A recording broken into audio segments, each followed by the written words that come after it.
मेरा प्रश्न है कि जीवन में सपनों का क्या महत्व है? स्वप्न का हाँ। स्वप्न का बहुत महत्व है।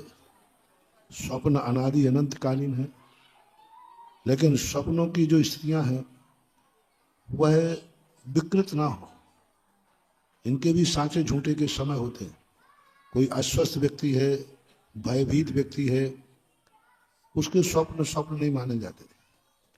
डरा हुआ व्यक्ति है, स्वप्न नहीं माने।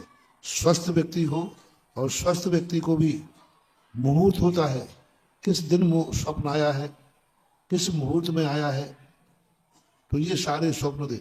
और जो स्वप्न आया है वो सुबह उठकर भूल गया है या याद है। जो स्वप्न भूल जाते हैं वो निरर्थक होते हैं। याद है तो इसके संबंध में बहुत बड़ा पुराण है।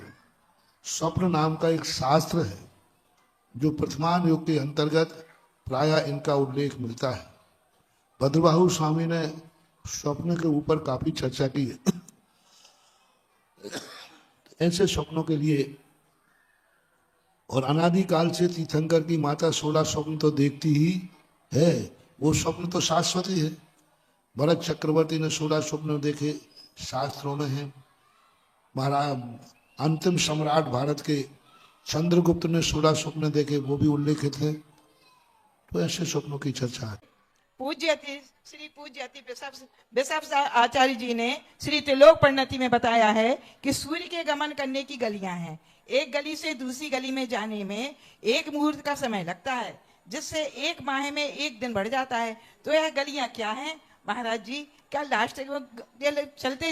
लास्ट गली में से पहली गली में यह सूर्य कैसे आता है? और महाराज जी यह उसमें बताया है कि जो सूर्य गमन करता है वह घोड़े की चाल से और हाथी की चाल से और सिंह की चाल से, इस प्रकार से यह सब क्या है गुरुदेव समझाई दीजिए। नमोस्तु गुरुदेव। सूर्य और चंद्रमा और तारागण ये सब अपने नियत परिधि में घूमते हैं।